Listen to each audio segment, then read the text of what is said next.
तो बच्चों, हम पालमपुर गांव की कहानी पढ़ रहे थे। हमने पिछले वीडियो में क्या पढ़ा था? हमने जाना था उत्पादन के साधन श्रम के बारे में। हमने बात की थी कि पालमपुर में श्रम की व्यवस्था किस प्रकार से होती है।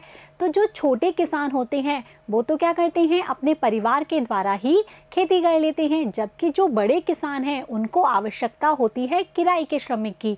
और वो कहाँ से लेते हैं? या तो वो भूमिहीन किसान होते हैं या वो छोटे किसानों को अपने यहाँ किराए पर लगा लेते हैं और उसके बदले में वो उनको मजदूरी देते हैं, और ये मजदूरी अनाज के रूप में या नकद के रूप में होती है। हमने ये सब जाना था। इसके बाद हमने डाला और रामकली की एक इंटरेस्टिंग कहानी पढ़ी थी कि वो किस प्रकार से खेतीहर मजदूर हैं और उन्हें कोई काम नहीं मिल रहा है, किस प्रकार से वो निर्धन बने हुए हैं। आज के इस वीडियो में हम जानेंगे उत्पादन का तीसरा साधन अर्थात पूंजी के बारे में, कि पालमपुर में पूंजी की व्यवस्था किस प्रकार से होती है। तो आइए जानते हैं।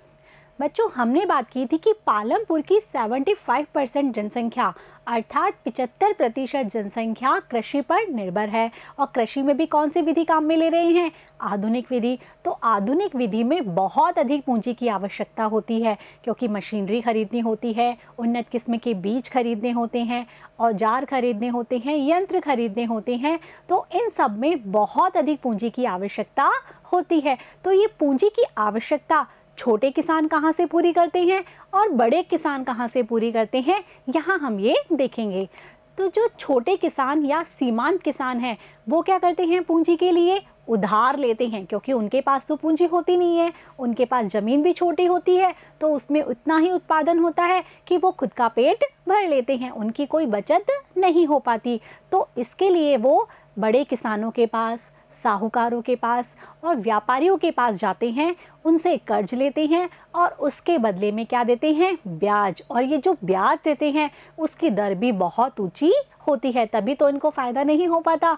सारा फ़ायदा कौन ले जाते हैं? बड़े किसान, साहूकार या व्यापारी।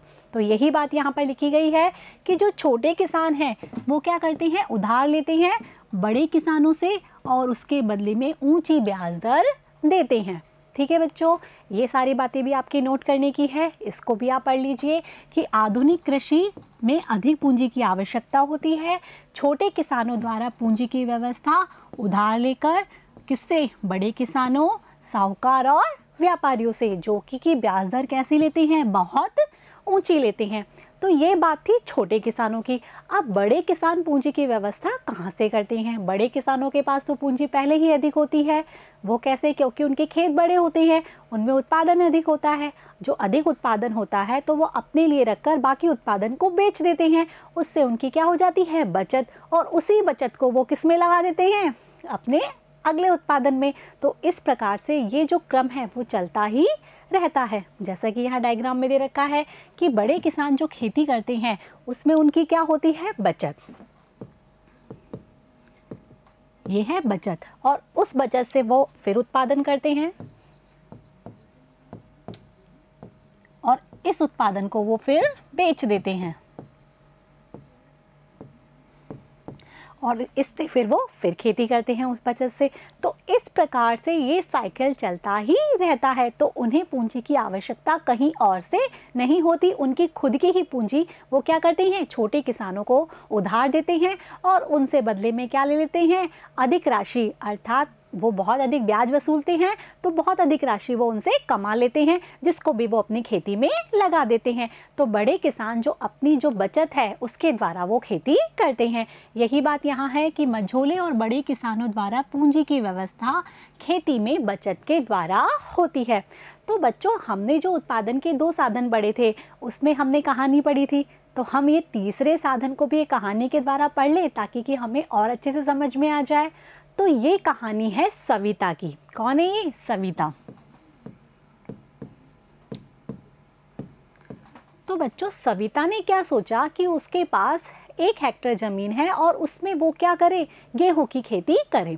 तो गेहूं की खेती करने के लिए हमने पढ़ा था कि भाई आधुनिक कृषि विधि में बहुत सारे क्या चाहिए, उन्नत किस्म के बीज चाहिए, इसके अलावा रासायनिक उर्वरक चाहिए और इसके अलावा विभिन्न प्रकार के औजारों की मरम्मत या पुराने औजारों की तो मरम्मत और नए औजार खरीदने हैं।